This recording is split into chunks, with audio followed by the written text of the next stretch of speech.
Namaskaram. Starting today, we begin a series on Sanskrit shlokas, uh, basically hymns which are sung in praise of divinity, the choice of our choice of God. Now, why should we spend our time chanting shlokas? What are the benefits we derive out of it? One is, as from my experience, this is the quickest and surest way of meditation.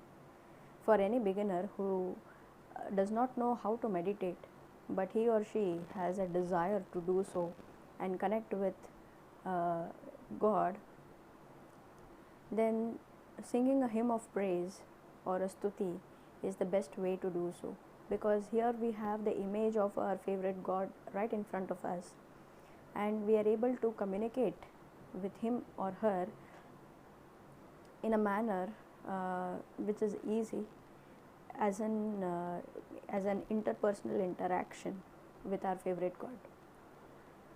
Plus, we have the advantage of the language.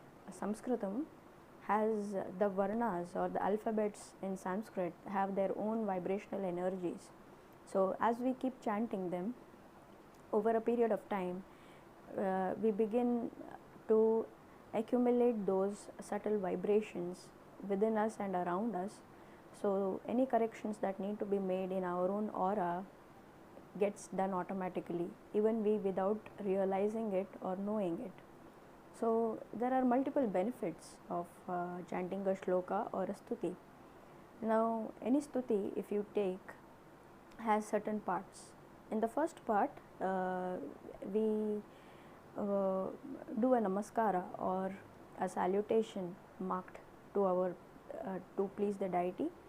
Then we go on to describe the looks or appearance of our God, and then comes describing about the powers of the God, and then what the God can achieve, and what all he can bestow or she can bestow on us if we revere her or him. And then finally comes the Falashruti, wherein we speak about the benefits of chanting the shloka. So these are the various parts of a stuti, and as in any auspicious occasion, as in the beginning of any auspicious occasion, we invoke Lord Ganesha. So today we begin with a prayer to Lord Ganesha, the remover of all obstacles, and the one who puts us on a path to self-realization or moksha very easily. He is the favorite god of Maharashtra, the city, the place wherein I reside. And let's begin. So this shloka is called as Shri Ganesha Pancharatnam, because it has 5 stanzas equivalent to gems. It has been composed by Shri Adi Shankaracharya Bhagavad-pada. So let's I will sing it out for you. First, a prayer. Dhyana. Shri Ganeshaya Namaha. Shri Gurubhyo Namaha. Guru Charanarvindabhyam Namaha. Namo Namah Shri Gurupadukabhyam. Om Shri Ganeshaya Namaha. Atha Shri Ganesha Pancharatnam. Mudakara tamodakam sada vimukti sadhakam. Kaladharavatam sakam vilasilokarakshakam. Anayakaikanayakam vinashite bhadaityakam. Natashubhashunashakam namamitam vinayakam. Natetarati navoditarkabhaswaram. Namatsurari nirjaram natadikapaduddharam. Sureshwaram nidhishwaram gajeshwaram ganeshwaram maheshwaram tamashraye paratparam nirantaram. Samastalokashankaram nirastadaityakunjaram daretaro varam vareva bhaktam vare bhavaktramaksharam. Kripakaram kshamaakaram mudakaram yashaskaram manaskaram namaskritam namaskaromi bhaswaram.